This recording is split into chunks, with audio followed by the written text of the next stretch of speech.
ফেসবুকে এখন ইনকাম কম, তারপরও আমাদের হাসনাত আব্দুল্লাহ বড় গত মাসে $3,399 ইনকাম করছে, মানে $4,000। তার রেগুলার $100 উপরে ইনকাম আছে। তো জুলাই যোদ্ধা হয়ে এই যে ইনকাম, কত বেশি ইনকাম দেখছেন। এখন মূল কথাটা হয়েছে, আপনার আমার কিন্তু মানতে হবে যে এই জুলাইটা মূলত ফেসবুকের এই পোস্টের জন্যই কিন্তু সংগঠিত হয়েছে। কারণ শুরুতে এই আন্দোলনের কোনো খবর কিন্তু কোনো টিভি চ্যানেল বা কোনো পাবলিক করতেছিল না, তো ফেসবুকে সব। এবং এই এই জায়গা থেকে যারা জুলাই যোদ্ধারা আছে সত্যিকারে, তারা কিন্তু একটা করে ফ্যান বেস সৃষ্টি করে ফেলছে এবং সেখান থেকেই তাদের বড় ধরনের হচ্ছে ফান্ড আসে অ্যান্ড শক্তি আসে। ইভেন এই যে ফেসবুক থেকে আর্থিক যে ইনকামটা এখন এই যে যেটা পাবলিক হয়েছে, এবার কিন্তু আরও মানুষ হচ্ছে মানে ফেসবুকে কাজ করতে উৎসাহিত হবে।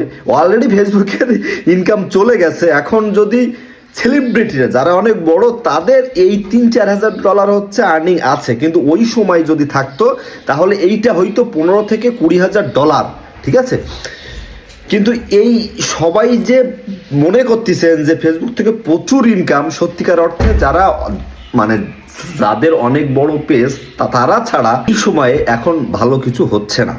তো আপনারা যদি কাজ করতে চান, ভালোভাবে কাজ করেন এবং হচ্ছে মন দিয়ে 6 মাস বা 1 বছর এখানে লাগিয়ে থাকতে হবে। বাট শুধু ফেসবুকের চিন্তা করলে কিন্তু হবে না, কারণ ফেসবুক যে কোনো সময় ইনকাম আরও ডাউন হইতে পারে। আপনাকে কাজ করতে হলে ইউটিউবের জন্য কন্টেন্ট করতে হবে, কারণ ওটা সত্যিকার অর্থে video platform. Thank you so much.